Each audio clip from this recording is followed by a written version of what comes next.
Bismillahirrahmanirrahim. Assalamualaikum warahmatullahi wabarakatuh. Waalaikumsalam warahmatullahi wabarakatuh.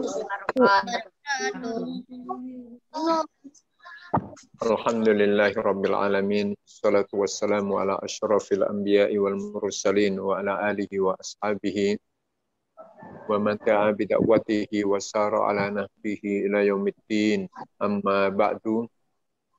Faqad qala Allahu azza wa jalla wa ma kana al-mu'minuna liyanfiru kaffah falawla nafara min kulli firqatin minhum ta'ifatul liyatafaqahu fid-din wa liyundiru qaumahum idza raja'u ilaihim la'allahum yahdharun.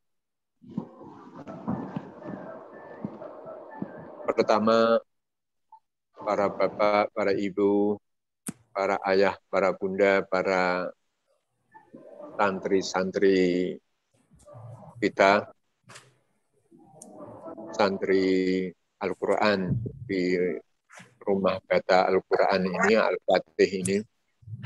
Alhamdulillah pada kesempatan yang baik ini, para bapak, para ibu, pengurus Ummah Quran, pengurus para guru-gurunya, para ustadz-ustadzah,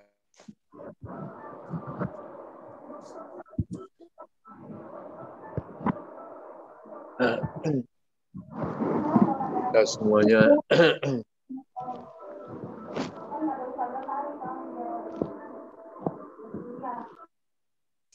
semuanya diberikan kesempatan oleh Allah Subhanahu wa taala untuk mengawali kegiatan kita ini dalam acara perdana ini. Mudah-mudahan ini adalah bidayatun musyriqah, langkah awal yang cemerlang, tentunya didukung dengan niatun shadiqah, niat yang benar, lurus hanya karena Allah Subhanahu wa taala. Itulah yang akan melahirkan nihayah musyriqah. Kata ulama, man sahhat bidayatuhu asyraqat nihayatuhu. Man sahhat bidayatuhu, barang siapa yang ketika mengawali satu aktivitas, apapun saja itu aktivitasnya. Nah, di sini aktivitas yang paling mulia yaitu belajar Al-Qur'anul Karim itu dengan niat yang benar, maka asyraqat nihayatuh, maka ujungnya, akhirnya, pungkasannya itu pun juga akan membawa kecemerlangan, akan membawa cahaya yang menyinari hidup.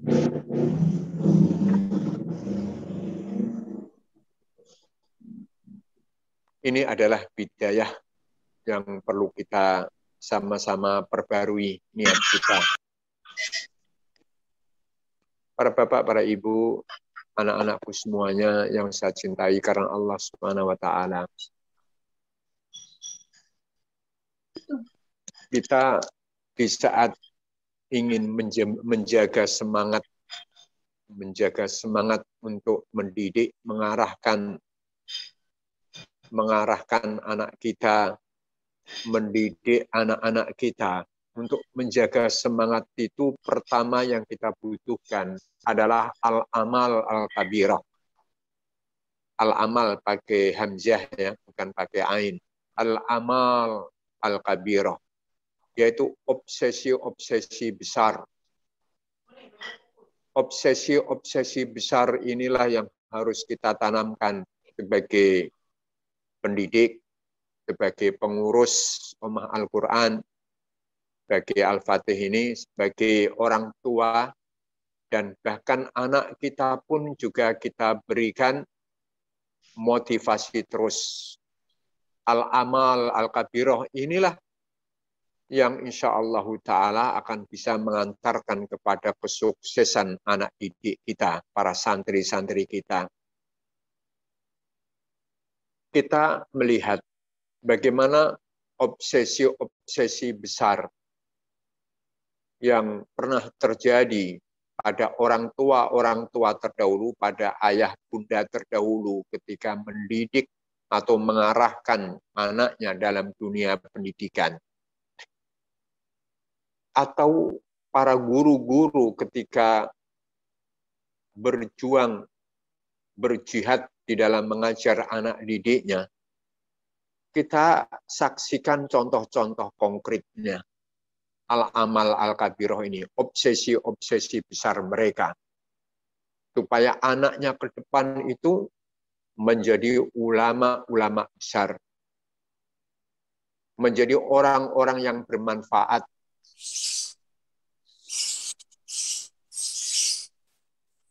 Apalagi sekarang ini, ya akhir-akhir ini, kita sangat amat kehilangan para ulama-ulama kita yang hati kita terasa masih sedih dan bahkan tidur saja kadang-kadang teringat para jasa ulama-ulama kita dan bagaimana ke depan perjuangan ini ketika para ulama-ulama itu sudah mulai dipanggil oleh Allah Subhanahu wa taala, kemudian kita tidak bekerja optimal untuk melahirkan ulama-ulama baru. Memang kalau ulama-ulama yang meninggal yang sudah dipanggil oleh Allah Subhanahu wa taala, kita tidak sedih karena kehilangan mereka. Karena mereka sudah mendapatkan janjinya dari Allah Subhanahu wa taala. Tapi yang kita sedihkan itu adalah umat ini ketika ditinggalkan oleh mereka akan kehilangan cahaya. Itu yang kita sedihkan. Tapi kita tidak boleh diam, tidak boleh terus berhenti dalam kesedihan. Tetapi apa yang kita bisa perbuat, meskipun itu sekecil apapun saja, itu kita lakukan. Nah, disinilah kita memiliki obsesi-obsesi besar, supaya di antara anak-anak kita itu akan ada menjadi ulama-ulama besar. Nah, ini semuanya perlu kita bangun dalam diri kita ini, obsesi-obsesi besar kita. Kita akan melihat contoh-contoh generasi terdahulu, obsesi besar ini, untuk menjaga semangat ini. Gimana orang akan semangat kalau nggak memiliki cita-cita besar, cita-cita tinggi, berat rupanya. Jadi kalaulah kita akan melihat contoh-contoh ulama-ulama terdahulu, dan kita bandingkan dengan generasi-generasi sekarang, baik itu orang tua dahulu dengan orang tua sekarang, itu sangat jauh berbeda. Misalnya, ambillah contoh.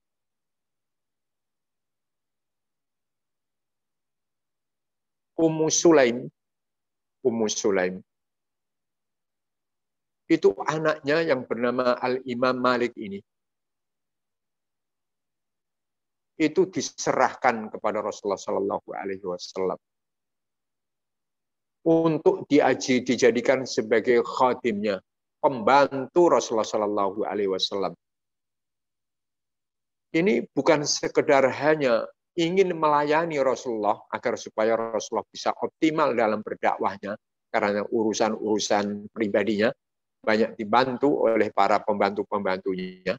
Tapi orang-orang tua terdahulu itu menginginkan agar supaya anaknya itu dekat dengan Rasulullah SAW, sehingga orang yang paling pertama mendapatkan ilmu dari Rasulullah SAW. Jadi Ummu Sulaim itu mempersembahkan anaknya, Anas bin Malik. Itu masih kecil Anas bin Malik saat itu. Sampai pernah menjadi murid langsung yang dekat dengan Rasulullah selama 10 tahun. Obsesinya agar supaya bisa mengambil ilmu Rasulullah sebanyak-banyaknya, sehingga menjadi pewaris Rasul untuk meneruskan perjuangannya. Itu obsesinya besar. Biasanya, nah ini, kasih sayang orang tua terhadap anak itu sedemikian besarnya. Berpisah dengan anak sedemikian beratnya. Kadang-kadang anak umur SD berat untuk dilepas. Tapi ini seorang ibu Ummu Sulaim itu sangat luar biasa, obsesinya itu mengalahkan emosinya. Jadi emosional seorang ibu ini bisa terkalahkan dengan obsesi besarnya. Itulah yang membuat semangat anaknya semangat, orang tuanya semangat. Jadi ini obsesi-obsesi besar. Kita lihat lagi contoh. Ibunya Imam Syafi'i. Kita tahu Imam Syafi'i itu sudah ditinggalkan ayahnya sejak beliau masih berada dalam kandungan. Ditinggalkan oleh seorang ayah, hidup dalam keadaan yatim. Nah, ini seorang ibu adalah mengantarkan anaknya kepada ustadz yang membimbing menghafalkan Al-Quran. Jadi diantar jemputkan. Jadi diantar dijemput seorang anak ini. Sehingga ketika berumur 7 tahun, ini seorang anak ini sudah hafal Al-Quran. Seperti itu ibunya Imam Syafi'i. Kemudian setelah hafal Al-Quran, diantarlah, dipasrahkan anaknya ini, diserahkan anaknya ini kepada Imam Malik. Sehingga belajar dengan Imam Malik. Ini masih berumur belum 10 tahun. Nah, belajar bersama dengan Imam Malik, umur 10 tahun, itu sudah hafal hadis yang dikarang oleh Imam Malik. Bahkan sudah dihafal terlebih dahulu itu sebelum bertemu langsung dengan Imam Malik, gurunya. Jadi kitabnya yang bernama Al-Muwatta, yang isinya adalah hadis-hadis Rasulullah Shallallahu Alaihi Wasallam, itu dihafal. Nah, coba kita bisa bayangkan obsesinya ibu Imam Syafi'i untuk menjadikan anaknya menjadi ulama. Ini sangat luar biasa. Nah, kita jangan sampai punya obsesi-obsesi kecil, cita-cita yang rendah. Saya nggak ingin anak saya jadi ulama. Nah, kalau seperti itu, bagaimana kita akan bisa punya anak yang memiliki kapasitas ulama? Jadi paling tidak ada yang kita persembahkan. Tadi saya cerita tentang obsesi besar ini. Ibunya Imam Malik. Nah, ini kita berikan contoh semuanya. Ibunya Imam Malik. Itu ketika Imam Malik berumur 10 tahun. Jadi Imam Malik itu ditata, kalau boleh itu apa katakannya sekarang ini, diberikan pakaian. Jadi ibu Imam Malik ini yang memerintah, yang menata Imam Malik, ini berpenampilan seperti ulama besar. Jadi dipakai jubah, kemudian dipakaikan serban pada Imam Malik, kemudian Imam Malik disuruh belajar sama gurunya. Jadi gurunya Atta disuruh belajar sana dengan diberikan perhiasan yang begitu luar biasa, diberikan pakaian sebagaimana pakaiannya ulama besar, tapi disuruh belajar. Sehingga Imam Malik ini nanti cita-citanya ingin bisa menjadi ulama seperti gurunya. Penampilannya sudah penampilan ulama. Makanya Imam Malik ini terkenal seorang ulama yang paling necis keulamaannya, ya kalau boleh kita katakan begitu. Pakaiannya itu pakaian indah semuanya, karena memang sejak kecilnya itu diberikan pakaian-pakaian yang indah oleh ibunya itu. Penampilan ulama. Jadi inilah ibunya bermimpi besar agar supaya anaknya ke depan menjadi ulama besar. Sejak kecil aja diberikan pakaian layaknya pakaiannya para ulama. Sementara itu masih belajar dan belajar. Nah, ini namanya obsesi-obsesi besar. Nah, sekarang kalau kita melihat contoh-contohnya, dewasa ini jauh berbeda. Dari sisi ketika seorang ibu misalnya menyusui anaknya, seorang ibu ketika menyusui anaknya, itu berbeda. Jadi seorang ibu ketika menyusui anaknya itu ditepuk-tepuk dengan penuh kasih sayang pada tubuhnya, pada ubun-ubunnya, ditepuk dengan kasih sayangnya supaya maksudnya apa? Ditepuk-tepuk itu supaya tidur. Jadi anaknya dikasih ASI, ditepuk-tepuk dengan penuh kasih sayang, kemudian agar supaya tidur. Kemudian setelah tidur ditinggal, dia bisa beraktivitas yang lain. Ini tidak salah. Ini tidak salah. Tapi di sini yang disalahkan, yang kurang sempurna, adalah ketika memberikan ASI, itu kurang ada obsesi-obsesi besar. Jadi di saat menyusui anaknya, memberikan ASI kepada anaknya, itu kalau seperti ulama-ulama terdahulu, nah inilah akan ada aura, ya. Akan ada aura spiritual orang tua yang akan bisa tertanam di jiwa anak melalui ASI-nya. Karena orang tua ini ketika memiliki aura keulamaan yang besar di saat menyusui, ini akan membias kepada anak. Dan ini hilang rata-rata orang tua sekarang ini. Cenderung ketika memberikan ASI itu agar supaya anaknya tidur. Kemudian dia bisa istirahat. Dulu tidak. Anak menangis, diberikan ASI, tapi sambil ditepuk-tepuk itu misalnya punggungnya, seraya berkata, ini salah satu contoh. Ibunya Muhammad Al-Fatih. Ibunya Muhammad Al-Fatih, ibu ini sejarahnya seperti itu. Jadi ibunya Muhammad Al-Fatih, nah pas kita rumah Al-Quran Al-Fatih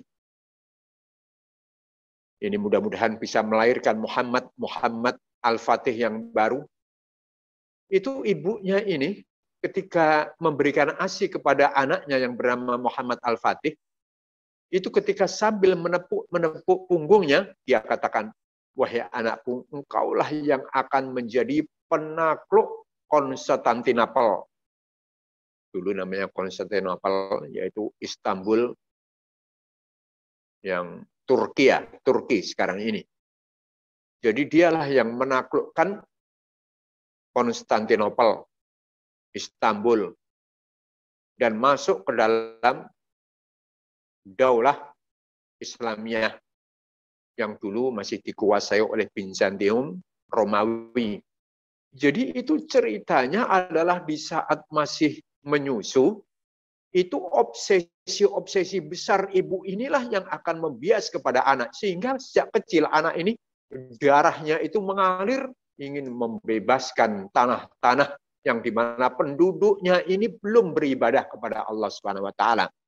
Sehingga akhirnya Muhammad Al-Fatih ini ketika dewasa dan bahkan dikatakan masih belum sampai 20 tahunan, ada yang mengatakan Muhammad Al-Fatih di saat menjadi komandan perang itu umurnya masih puluhan tahun, masih 20 tahunan, ada yang mengatakan 21 baru. Itu sudah menjadi komandan perang dan bisa menaklukkan Bizantium Romawi. Ini dulunya obsesi besar ibunya. Jadi ketika memberikan ASI, itu ASI ketika tetesan-tetesan ASI yang masuk ke dalam perut anak, itu ada titipan-titipan spiritual dari orang tua. Ada aura-aura perjuangan dari orang tuanya, sehingga darah perjuangan itu mengalir di darah anak. Jadi aura keulamaan itu mengalir pada darah anak. Nah, itu contoh-contoh seperti ini. Nah, makanya ibu, bapak semuanya, pendidik semuanya, ketika mendidik anak, itu niatnya di dalam hati mudah-mudahan anak ini ke depan menjadi pejuang-pejuang besar, menjadi ulama-ulama besar yang akan memberikan penerangan kepada kehidupan umat manusia. Nah, ini semuanya yang harus kita miliki. Ini Ibu, mungkin kalau para bapak ibu semuanya, saudaraku, para ustadz, ustadzah semuanya, Kalau pernah mendengar di Mauritania, Afrika Barat, itu ada sebuah negara namanya Mauritania. Dan di Mauritania itu ada namanya kabilah Asyingkit. Makanya kabilah Syingkit itu biasanya ulamanya disebut dengan ulama Asyingkiti. Amin. Asyingkiti. Kemudian banyak ulama-ulama yang dari Syingkit ini. Jadi satu wilayah di negara Mauritania itu. Saya punya teman banyak dari Mauritania. Ada yang di Saudi, kakak kelas, itu sejak kecil sudah hafal Al-Quran. Bahkan dia belum lulus S3, itu sudah mengajar S3 di fakultas yang lain lagi. Dia satu jurusan dengan saya, satu fakultas, kakak kelas, belum selesai doktornya, tapi sudah diminta untuk mengajar di S3, sementara dia belum lulus S3-nya, karena hafal Sahih Bukhari. Jadi kitab Sahih Bukhari itu dihafal, Ibu. Nah, ini ulama besar sekelas internasional dan masuk dalam sekjen ulama internasional sampai sekarang ini. Yang dulu diketuai oleh Dr. Yusuf Qaradawi dan sekarang diketuai oleh Dr. Roy Suni. Itu ulama internasional. Nah, beliau bergabung di sini. Nah, ini kabilah Syingkit ini ceritanya, yang ini melahirkan ulama-ulama besar. Dan di Libya, saya mengajar di situ juga ada salah seorang dosen dari Mauritania, namanya Muhammad Hasan Asyingkiti. Ini juga luar biasa, semuanya hafal, kekuatan hafalannya luar biasa. Itu ada satu tradisi yang sangat amat luar biasa, bagus dan indah. Jadi di saat ibu itu melahirkan, hamil, mengandung bayi, di saat para ibu itu hamil, ini di tradisinya Syingkiti ini, kabilah Syingkiti ini, ketika ibu ini hamil, mengandung bayinya, apakah bayi yang pertama, yang kedua, dan seterusnya, itu mereka betres. Betresnya itu bukan karena lemah, bukan karena sakit, tapi betresnya itu konsentrasi untuk beribadah dengan baik, untuk membaca ilmu dengan baik, untuk menghafalkan Al-Quran, untuk membaca Al-Quran. Jadi betresnya bukan karena sakit atau lemah fisik, tetapi betresnya adalah untuk penyiapan-penyiapan spiritual, membangun aura keimanan dan keilmuan yang akan dibiaskan pada janin yang masih berada di rahimnya. Nah, ini kan luar biasa. Makanya rata-rata anak-anak Syingkit ini itu jadi orang-orang besar, apakah jadi ulama, bangsawan, pengusaha, itu adalah memiliki keilmuan yang besar. Nah, ini perlu kita miliki bersama, obsesi besar ini. Jadi para guru, jangan pernah menyepelekan anak didik. Mungkin nampak susah dan sulit untuk diatur. Tapi siapa tahu dengan penuh kesabaran, dengan penuh semangat, ternyata anak ini ke depan 20 tahun yang akan datang, 30 tahun yang akan datang, 40 tahun yang akan datang. Dan mungkin juga kita tidak bisa melihat hasil yang baru kita tanamkan pada saat kecilnya ini. Tapi siapa tahu nanti ke depannya menjadi ulama besar yang akan menyinari dan menerangi kehidupan umat manusia dengan agama Allah Subhanahu wa taala. Jadi inilah yang perlu kita bangun, semangat obsesi pada diri kita sendiri sebagai orang tua, sebagai pendidik, sebagai pengurus. Siapa ke depan kalau ada di antara lulusan Omah Al-Quran Al-Fatih ini yang akan menjadi perubah kebaikan dalam kehidupan kita bermasyarakat ini. Kita nggak tahu. Ini kan merupakan kontribusi kita yang akan kita petik hasilnya ke depan. Nah, ini obsesi besar ini perlu kita bangun dalam diri kita semuanya. Dan memang obsesi besar ini ini adalah merupakan ajaran Islam itu sendiri.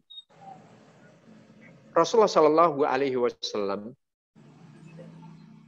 ketika dalam kondisi sulit, nah ini pun juga kita mendidik dalam kondisi sulit juga kan ya, para bapak, para ibu, para pengurus semuanya, para ustadz-ustadz dan ustadzah-ustadzah semuanya, orang tua semuanya pun juga sekarang ini menemukan kondisi yang sulit untuk mengarahkan anak-anak kita dalam pendidikannya. Karena belajar itu bagaimanapun saja, itu harus offline, harus tatap muka. Semestinya begitu.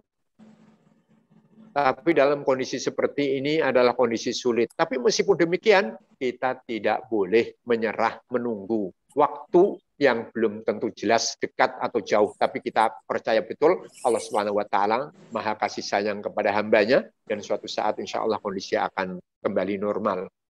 Nah, dalam kondisi sulit seperti ini, kita tidak boleh langsung turun semangat. Kita terus bangun semangat kita. Dan itu adalah merupakan ajaran Islam. Rasulullah Shallallahu Alaihi Wasallam, ini obsesi besar ini untuk bangun semangat ini. Di saat Rasulullah Shallallahu Alaihi Wasallam itu dikepung oleh para musuh dari berbagai macam arah. Ini pada perang apa, Bu? Pak? Saat semuanya, perang Ahzab ya, perang Khandaq. Kan pernah terjadi satu peperangan di mana Rasulullah itu berhadapan dengan koalisi-koalisi kufuran, ateis, Nasrani, Yahudi. Mereka bersatu dalam satu koalisi, kemudian ingin menghabisi umat Islam. Nah, kondisinya sangat amat sulit. Ini pasukan gabungan. Nah, pada saat itu ada ide yang cemerlang dari salah seorang sahabat, yaitu Salman Al-Farisi. Kata Salman Al-Farisi di saat masih di Persia, dia sebelum masuk Islam, kami dulu kalau peperangan itu kemudian dikepung musuh, kata Salman Al-Farisi, memberikan idenya kepada Rasulullah Shallallahu Alaihi Wasallam, itu adalah takondakna. Kami membuat kondak, membuat parit wahai Rasulullah Shallallahu Alaihi Wasallam. Kemudian Rasulullah menyetujui dan menerima ide yang bagus ini. Kemudian Rasulullah Shallallahu Alaihi Wasallam memberikan tugas per sahabat untuk membuat parit dalam ukuran tertentu. Masing-masing diberikan tugas untuk membuat parit dalam ukuran tertentu. Nah, pada suatu saat membuat parit ini, membuat satu parit, itu ada salah seorang sahabat yang lemah fisiknya dan berhadapan dengan batu yang besar yang dia tidak mampu untuk bisa memecah batu tersebut. Akhirnya minta bantuan Rasulullah Shallallahu Alaihi Wasallam agar Rasulullah Shallallahu Alaihi Wasallam membantunya untuk memecah batu yang besar dengan kapaknya. Kemudian ambillah Rasulullah Shallallahu Alaihi Wasallam kapak seorang sahabat tersebut. Kemudian dipukullah batu besar itu dengan kapak oleh Rasulullah Shallallahu Alaihi Wasallam. Kemudian ketika benturan antara batu dengan kapak ini, muncul percikan api. Di saat muncul percikan api itu, nah ini Rasulullah membangun obsesi besarnya dan memberikan semangat sahabat yang lemah dan bahkan saat itu masih dalam kondisi lemah. Kata Rasulullah Shallallahu Alaihi Wasallam, percikan api ini adalah sebagai simbol, sebagai lambang, sebagai pertanda bahwasanya Romawi ke depan akan kita taklukkan. Bayangkan para bapak, para ibu, para ustadz, ustadzah, para pengurus semuanya. Kondisi yang sulit sudah terancam dengan pasukan gabungan mengepung Madinah.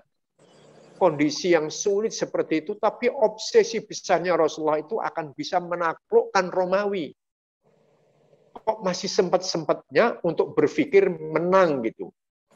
Pantasnya, logikanya kita, ya yang terpenting selamat dari kekalahan dari peperangan ini.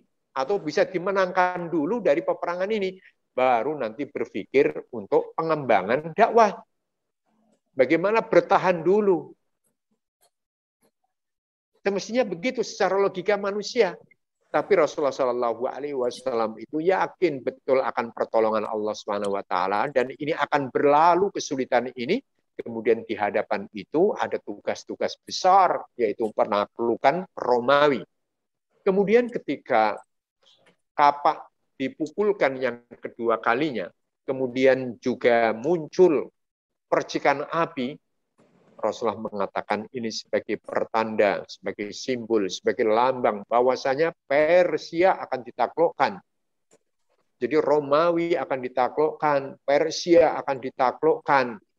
Ini dalam kondisi yang sulit. Nah, ini kan obsesi besar, sementara Islam pada saat itu masih berada di Madinah. Sementara Persia, Romawi itu jauh dari Madinah. Nah, ini obsesi-obsesi besar yang harus kita bangun pada seorang pendidik. Jadi tidak mustahil ke depan akan lahir pemimpin-pemimpin bangsa yang kita didik di Ummah Al-Quran Al-Fatih ini.